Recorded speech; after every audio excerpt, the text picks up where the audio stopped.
This is the podcast of the NOVA Center on Business, Human Rights and the Environment. Welcome.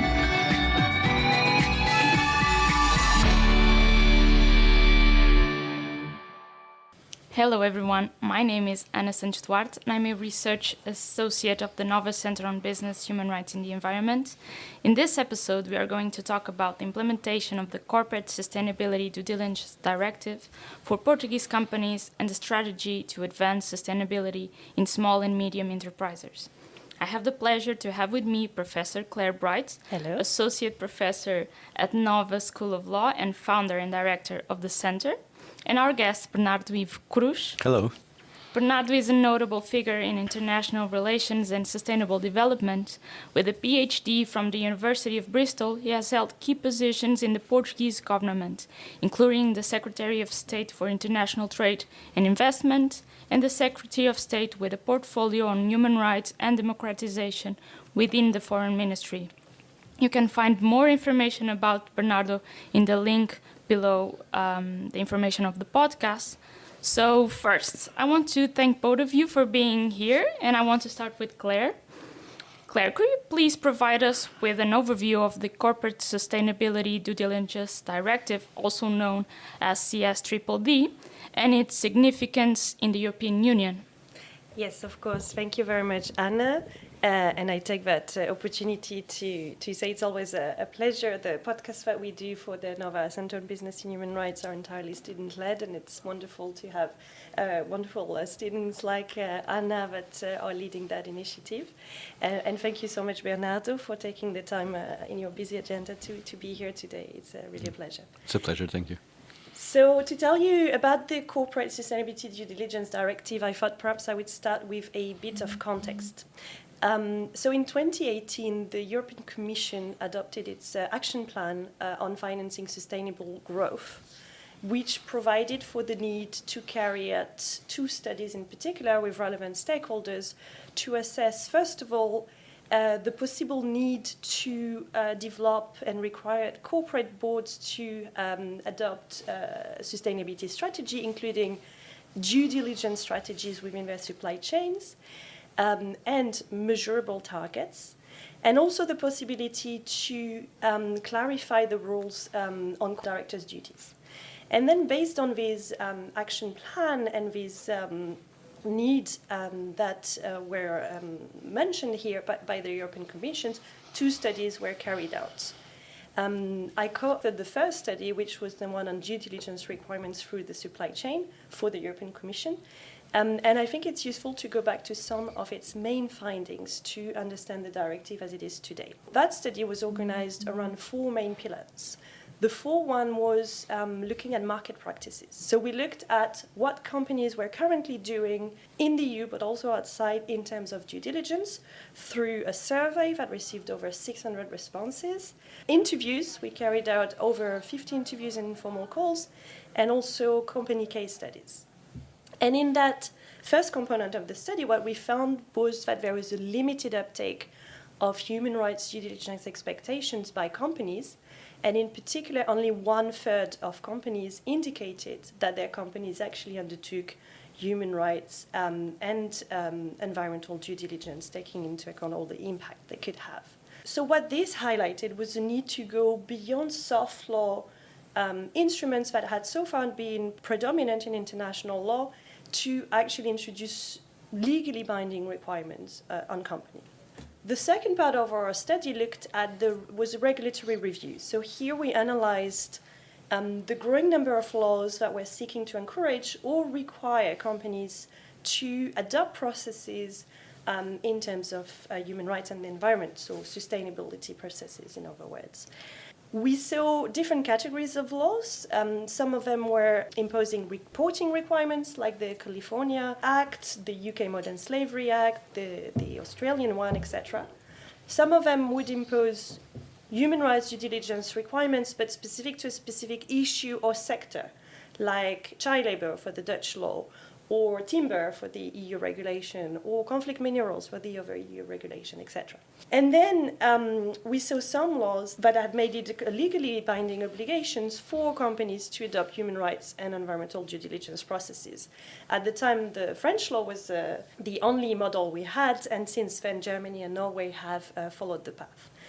What we did was analyze the strengths and the weaknesses of its different regulatory models. And on the basis of what we identified, we proposed 4 main regulatory options for the adoption of a law at the EU level, starting from the baseline scenario, no policy change, to the introduction of new voluntary guidelines, new reporting requirements, and finally, a new regulation that will require companies to adopt human rights and environmental due diligence processes, with various sub-options depending on the size and the type of the company, the type of enforcement mechanisms, etc.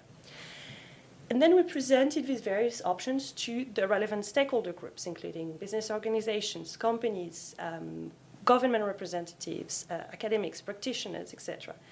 And what came out was that the option that was preferred by across stakeholders that received the most support was the last option. So was the adoption of a law that would require companies to have and develop processes on due diligence for human rights and environmental impacts.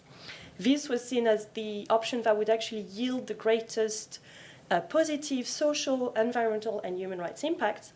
But also, interestingly, about 70% of the companies surveyed anticipated that it would actually benefit business by providing more legal certainty through having one single harmonized EU-level standard rather than the patchwork of different laws, and also leveling the playing field. So based on the findings of his study and based on the overwhelming support for mandatory due diligence, the EU Commissioner for Justice, Didier Reynders, announced the intention of the European Commission to table a proposal in that respect, and on the 23rd of February 2022, the Commission published its proposal on corporate sustainability due diligence. This proposal evolved, and various drafts were put forward as a trilogue evolved between the various European institutions to end up with the final version that we have today, that was recently approved, which seeks to impose human rights and environmental due diligence obligations on large companies, both European but also non-European companies that have a significant presence on the EU market. The thresholds more specifically are companies that would have a minimum of 1,000 employees and a turnover of over 450 million euros for European companies. And for non-European companies, the threshold is only in terms of turnover. So we see that it's quite big companies that are falling within the scope, the direct scope, I might add, of the directive, and it's considered that around 5,300 companies are actually concerned. So it's quite a small number. However, indirectly, a much wider number of companies are concerned by this directive, since it covers not only the company's own operations, but also its business partners within its value chain. And here we're talking about both the upstream value chain, but also in a much more limited way, the downstream value chain. So we see that there is a lot in terms of the scope. The directive will actually extend to a much wider number of companies. Now to center our talk a little bit on Portugal and what is happening, in here we have made significant strides in promoting sustainable development. And Bernardo, how do you see the role of Portuguese companies in advancing sustainability, particularly within the context of the CSDDD? Thank you. Thank you for the invitation. Thank you for the questions. There's no way that businesses are not involved in this process. There's at least 5 reasons why business have to take into consideration, regardless if they are directly impacted or not by legislation. The first one is science. We know at least since 1987 when the Intergovernmental Panel on Climate Change was put together after the Grow Brundtland report of the previous year, where for the first time we read the expression sustainable development. Grow Brundtland was the first person to put together the idea of sustainability and development. We know that climate is changing, and we know that it's part of it's because of human activity. So science is telling us that we need to do things differently. The second one is legislation. There's an array of legislation. Some of them are mandatory, like the EU directive. Some of them are just indications, OECD and the UN, but they all move in the same direction. There's legislation coming out that will push businesses into this direction. The third one is financing. The financial sector has now to consider in their risk analysis and assessment of businesses that they're going to support the impact of environmental sustainability, social responsibility. All of that comes into the risk analysis, which means that if you do not have those concerns, either your money will cost much more or you will not get loans, full stop. Then you have two other criteria that are not as clear but as very important for businesses. One is attracting and retaining talent. It's now much more difficult for you to attract talent to work for you if you don't have an environmental aim or a social responsibility. A lady that runs the hiring practices of a very, very large international company told me the other day that now that every time she's interviewing someone, she's being interviewed by the prospective candidate. What is the balance between professional and personal life? What are the social responsibilities of this business? How do you attract, or how do you impact on an environment? And the last one is its market itself. Clients are being much more demanding to know what they're buying, what they're using, and what they're having. So there's no way businesses will not have to follow the directives. Now the question is how to make businesses to adapt to this. Large corporations are directly impacted by legislation. They have to report next year regarding what they've been doing from this year on. And so that's clear. There's legislation, there's a directive, we know the timing, we know to whom they apply, we know what they have to do. That's fine. The question is how small and business and medium companies will adapt to this. And that's what we worked on when I was in the previous government, putting together a strategy to help SMEs to incorporate ESG.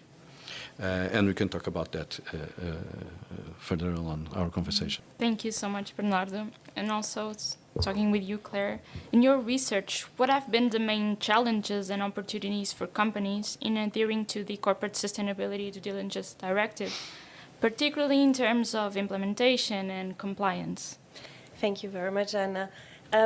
So what we saw both in the study for the European Commission, but also if we bring it on to the national level here in Portugal, in the first national inquiry on responsible business conduct and human rights, that latest study showed that only 1 in 5 companies actually had processes in place to identify and address the adverse impact that they could have on human rights and the environment. So one of the first challenges is to get started. A lot of companies still need to get started to get on their sustainability journey. Many companies have already done so, and for this company, probably it will be a little bit less difficult, especially because, and that's something I want to really highlight, human rights due diligence and environmental due diligence, it is a continuous process. It is a process of continuous improvement. It is not an obligation of result. It is an obligation of means, and the directive makes that very clear. So what is really asked of company is to put in place appropriate measures that are also proportionate to their means, proportionate to their size, etc. So there's also a proportionality element here built in.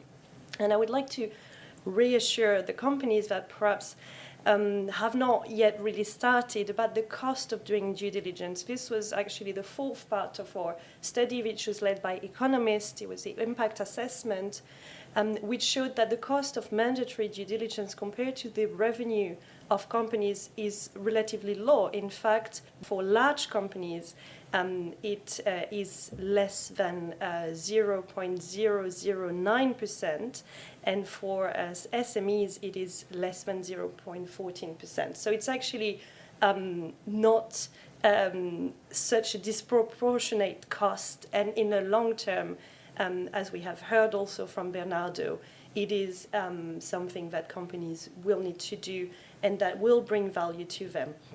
What we see, and we saw that with the COVID crisis, for instance, we see it also with the crises that are linked to climate change. We see that companies that have already solid due diligence processes in place respond better to crises. They are more resilient, and they manage to adopt responses that are also more human rights compatible. So it is also a helpful tool for companies to be able to deal with these crises that are unfortunately more and more common. I would just like to highlight that when we speak about human rights impacts or environmental impacts, we often think about those that happened sort of in the value chains of company, far away, somewhere far away. And of course, this exists. We know that in the world, 1 child out of 10 works. It's about 160 million children. It's a huge number. We know that the number of people working in forced labor is also very high.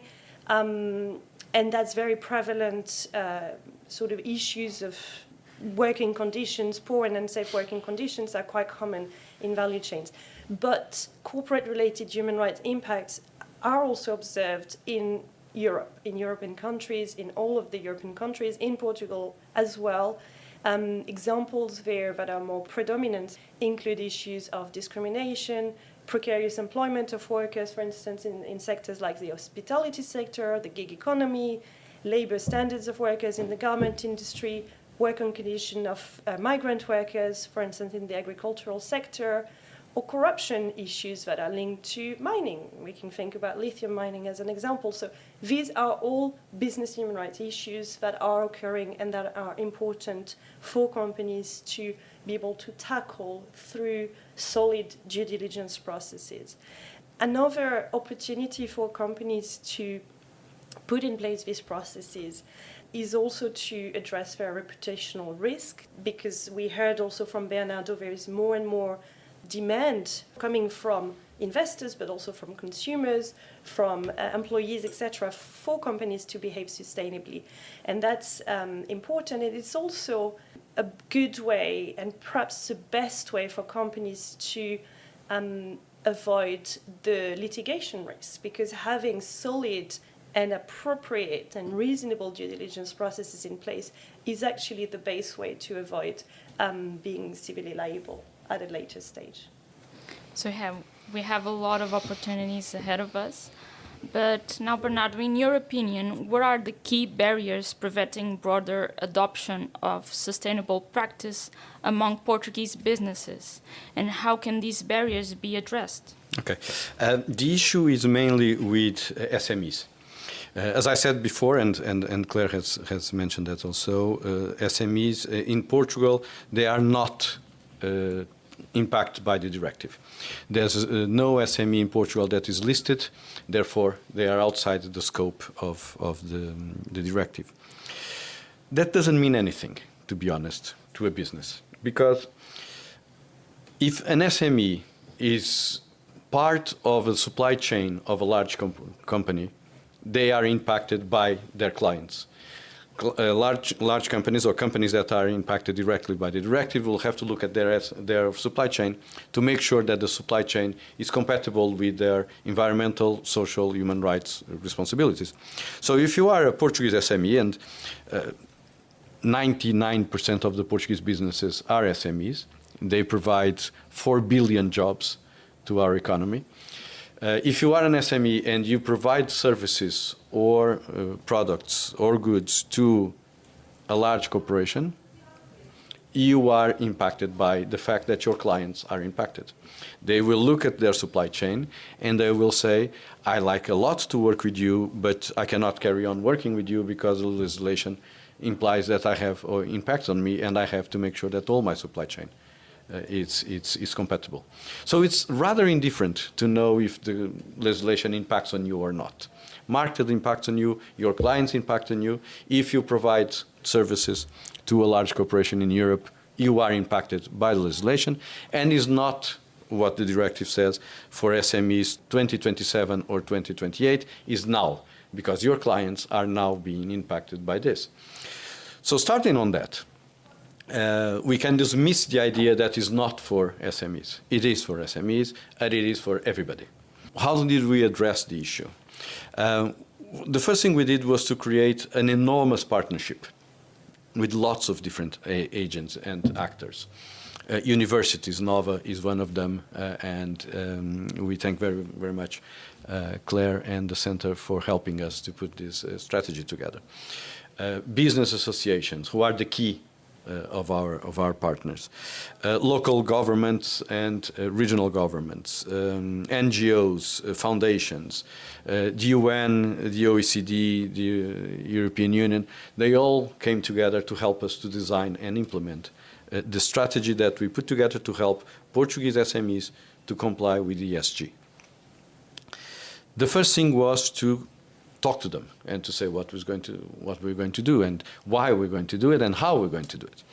I'm being totally honest with you, I was a bit afraid when we called on 86 business associations to a meeting at the Portuguese Foreign Ministry to tell them that we're going to put together a strategy to make SMEs to move into sustainability.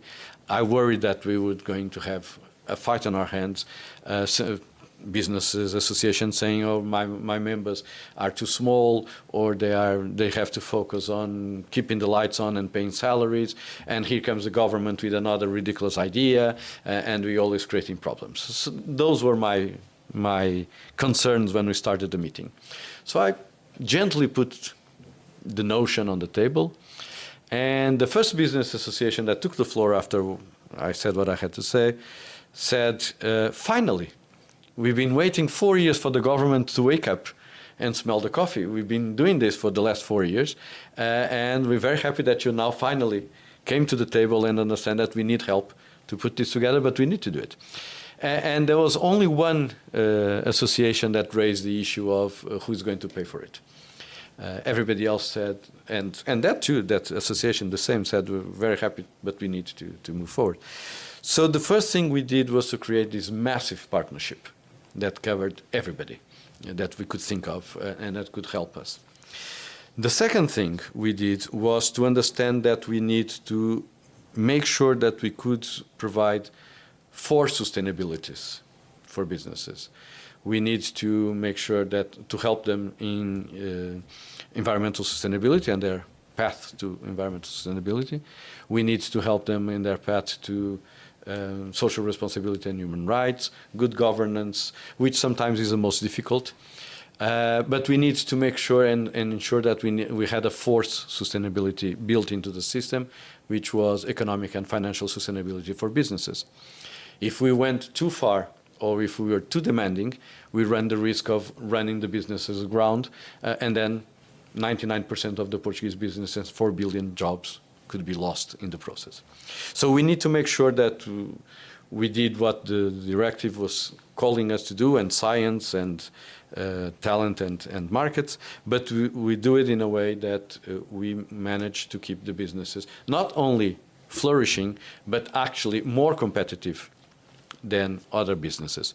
Because when businesses do this, at the end of the day, they will have much more access to new clients, to new providers of new supply chains, to add or to be included in supply chains of large corporations.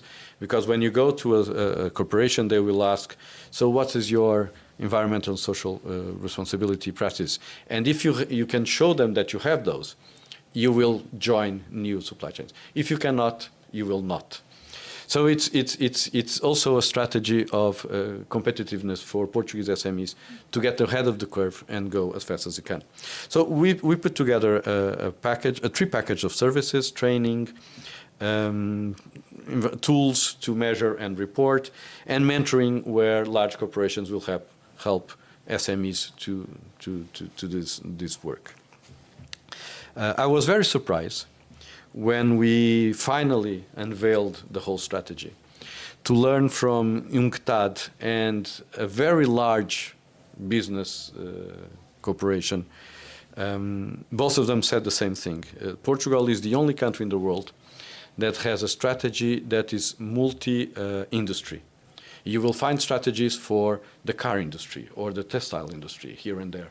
But you will not find anywhere, apparently, so I'm told, a strategy that covers all the industries. And the secret is the partnerships. We ask the business associations to help us design the training courses in the industry base. So you have a training course that is a general training course about ESG. What is ESG? What does that mean?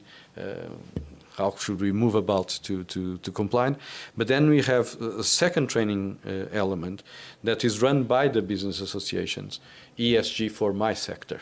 Because we want all to get, at the end of the day, in the same place, but the road to get there changes from one industry to the other. And that is the key of this strategy, is partnerships and making sure that one of the second role of the associations is to tell the government and tell us, or the government, the current government, assuming that the strategy will carry on in this new administration, is to tell the government we are going too fast and we are jeopardizing the fourth sustainability, the economic and financial sustainability of businesses. Or we can move, actually, we can go faster.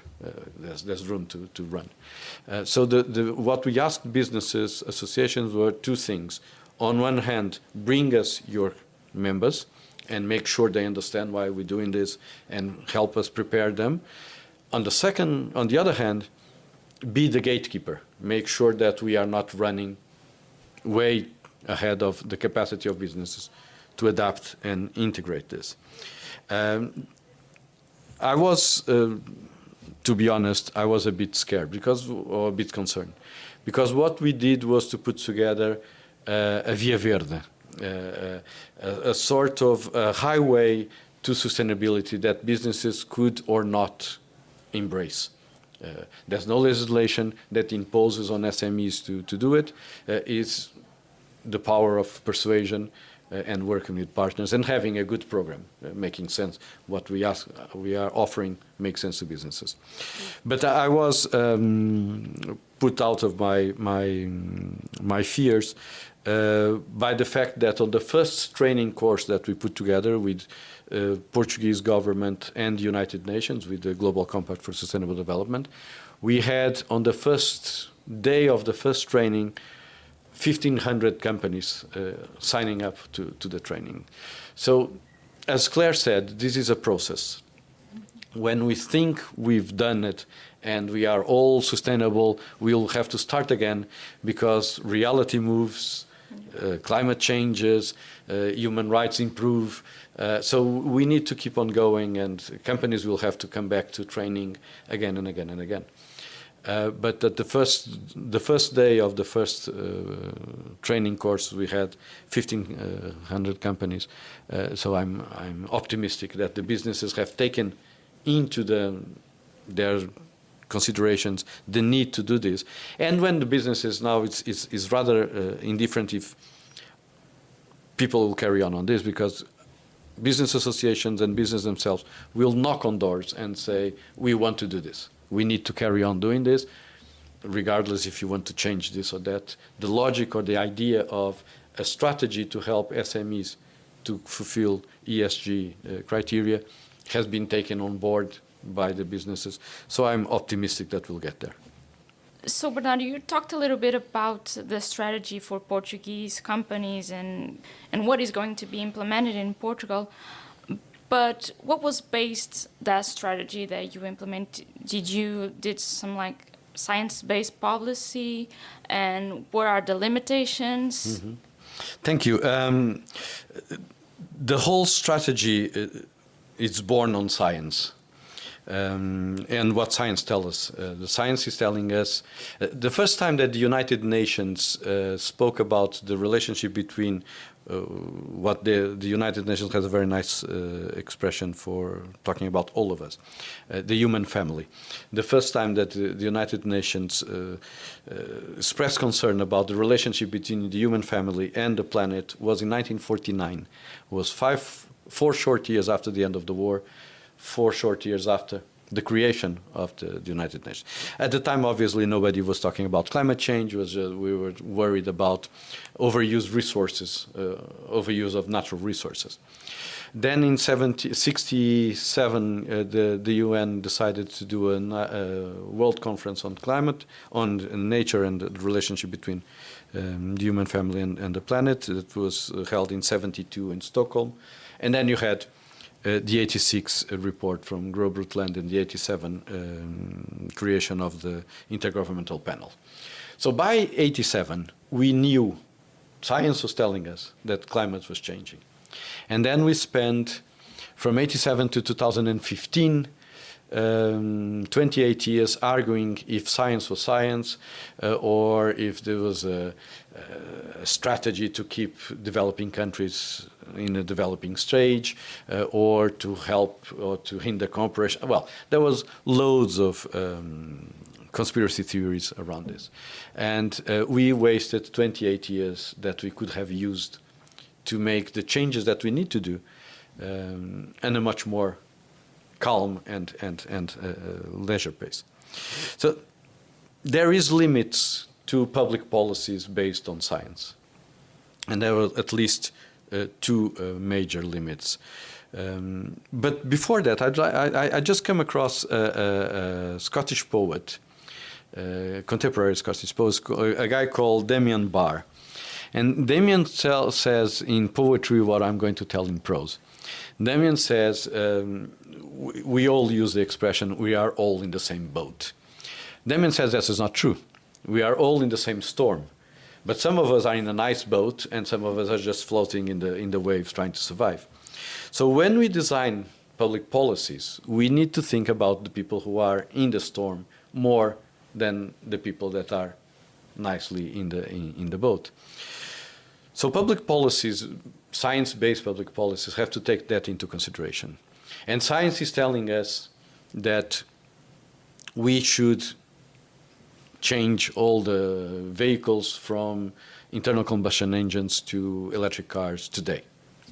And that would be what science requires. But you cannot do that, because if you do that, you will put everybody who's on the waves under the water. They will not be able to accompany, to follow up on a particular public policy that science is telling us to adopt. So you need to limit the capacity of the influence of science when designing public policies to make sure that you will not create even more social inequality in society. Democracies are based on the idea that you have legitimacy to make decisions, even when people didn't vote for you. I didn't vote for these guys, or I vote for these guys. I don't agree, or I agree.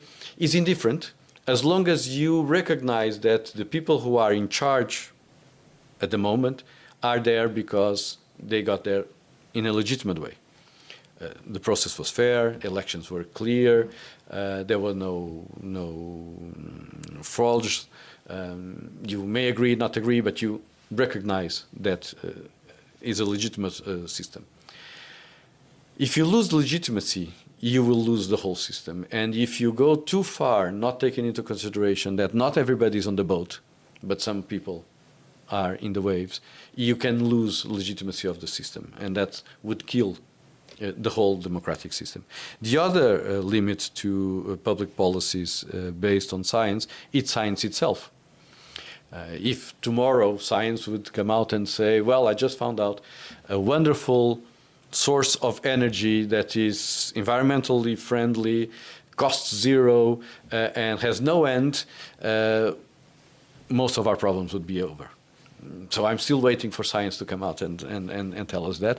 I'm sure it will happen sooner or later. I would rather that it happened sooner. I fear it will happen later, but I'm sure we will get there. And once we get there, then we have the other problems that we need to solve. All the countries that base their economics in supplying energy, as we know. But that's another problem that we have to solve. We would solve a major problem. So there's two limits, science itself and the notion of legitimacy and making sure that public policy applies to everybody.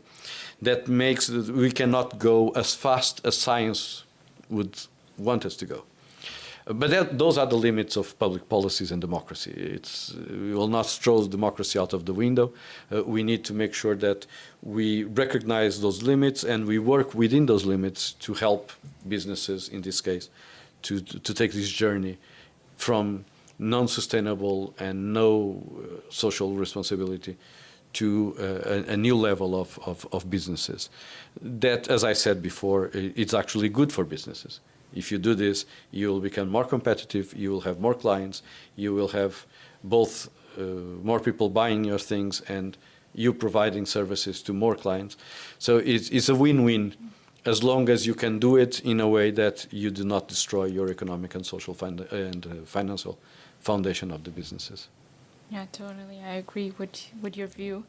And now we are coming to the end of this podcast episode, but I have two more questions. One for Claire is, what advice would you offer to companies seeking to enhance their commitment to social and environmental responsibilities in alignment with the principles of the CSDDD? Right.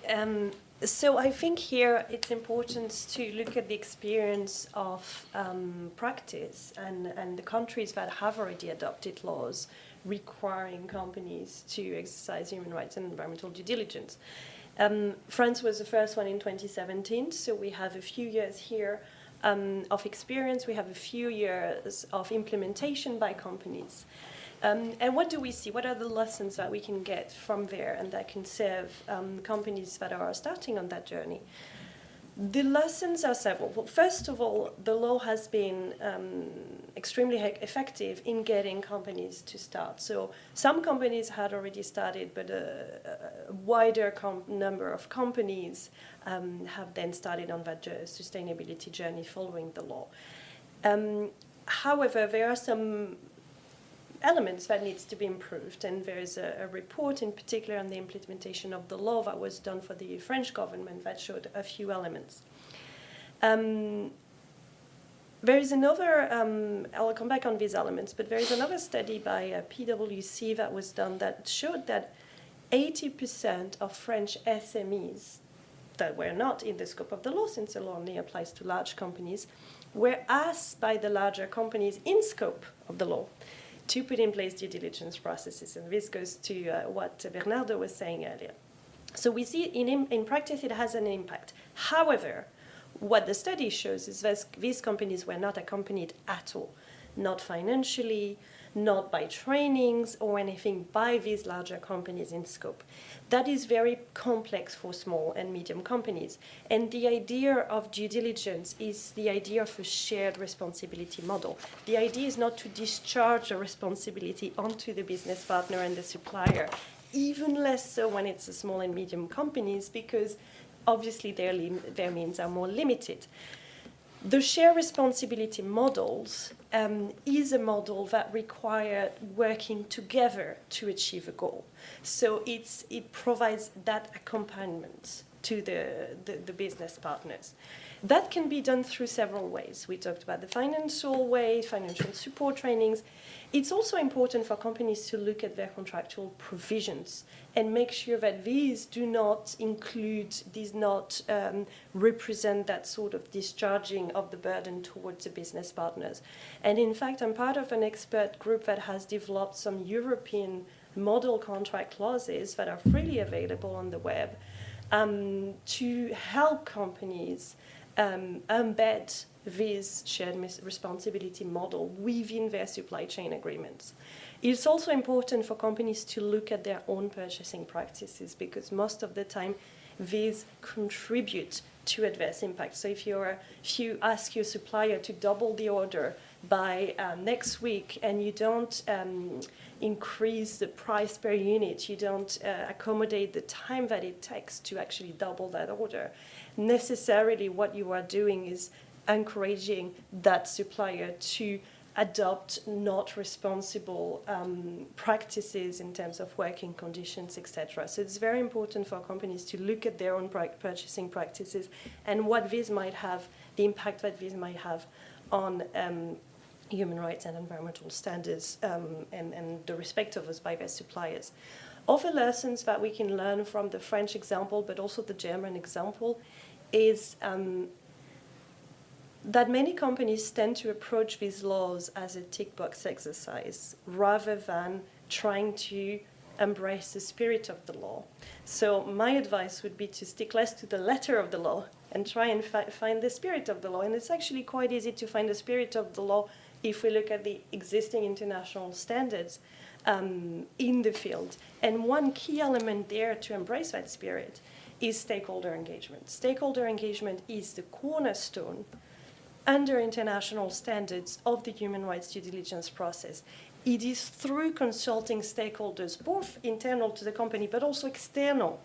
I'm thinking of business partners, NGOs, trade unions, civil society, academia, etc. It is through that meaningful stakeholder engagement, which is actually embedded in the CSDDD and has a dedicated article, that a company can truly have a picture of what its impact might be and how to best address this impact. And this is a way to really embrace the spirit of the law. So I think I will end there by saying that stakeholder engagement is really a key to responsible and sustainable business practices.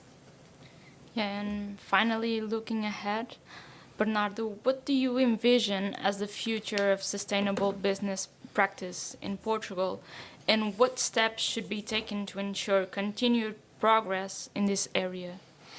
Well, I couldn't be more in agreement with Claire. Box ticking is not what we're talking about. And it's not what the market or the financial services or legislation to the large corporations that are clients of SMEs are looking for. We have cases here in Portugal of companies when we approach them and say, well, we're going to put together this strategy, what do you think? They're saying, well, we've been doing this now for some time because I provide services to X, Y, and Z in Germany or in France, large corporations, and they ask me the questions and I have to answer if I want to keep them as my clients. One of them said, we now have to measure the environmental impact of people that work in the factory on their way home, on their commuting in and out of the factory. So I had to ask all my employees, what car do you have, what the age of the car, so we can add the impact on our work. If businesses do not take this on board, they will suffer massively. They will lose clients, they will lose markets, they will lose access to financing. The concern, there's one concern that we seem to be addressing, and European companies complain about this often, is this legislation makes us less competitive outside the EU. And that is a fair point, and we need to make sure that we address that. The current president of the Commission had put forward in her last speech of the State of the Union, she mentioned the fact that our goods that come into the European market that do not follow the same demands on environmental and social responsibility, and we're going to stop that. She said, she gave an example. I assume that she was giving an example and not talking about a particular industry, but just clarifying that if you want to sell into the common market, you need to have environmental and social responsibility. Which creates another issue. It's not just for exporting SMEs that we need to look at. We need to look at SMEs that build in Lisbon and sell in the Algarve, because they are also in the internal market. So when we started this exercise, we thought, well, let's work with exporting SMEs because they are the ones that will suffer more impact. But quickly we realized that was a false premise. All SMEs need to do this if they want to keep competitive. Even if you are a Portuguese SME that you sell to German businesses based in Portugal, it's indifferent that you're not exporting, because actually you are exporting. Your German client based in Lisbon or in Porto or in Braga or in Faro or in Évora, wherever they are a German business. So they receive all the impact and the inputs from their headquarters in German. And so, no, I don't export. Yes, you do. You sell to a business that it's set in Portugal but receives instructions from outside. So we all export something. If you want the non-academic definition of internationalization of a company is if you get money that is generated outside Portugal. So if you have a nice coffee shop in Baixa and the tourists come in there and asking for Pastéis Nata, you are an international company. Even if you didn't do anything to get into an international market, there's people that made money somewhere and it's buying here. So you are an international company. You are impacted by the internationalization. One large corporation here in Portugal has in their elevator a sticker saying sustainability for us is not a choice, is a demand. If you are not sustainable, you will not sell to us. So pay attention what you're doing. We need to keep on moving forward, bringing more SMEs into the process, making sure that the SMEs understand the value of the process, making sure that we recognize the limits of SMEs when they are doing this effort. Keep working with partners. We need partners. We cannot impose anything on anybody. We need to bring all the stakeholders, like Claire said, into this process. It's absolutely fundamental that this is a shared process between the businesses, the associations, the universities, all the people that we mentioned. But if you don't do it, sooner or later, you'll be out of the market. It's your choice. We cannot make you to take this path. But if you choose not to take this path, we'll be there for your funeral when your businesses go around. So this was quite an interesting conversation, and I want to thank both of you for being part of this episode. I also want to invite everyone to follow the work of the NOVA Center on Business, Human Rights and the Environment on our social media, newsletters, and podcasts. And thank you for listening, and stay tuned for the next episode. And thank you, Ana, for organizing this podcast. Thank you for the invitation. Thank you very much. Thank you. Bye-bye.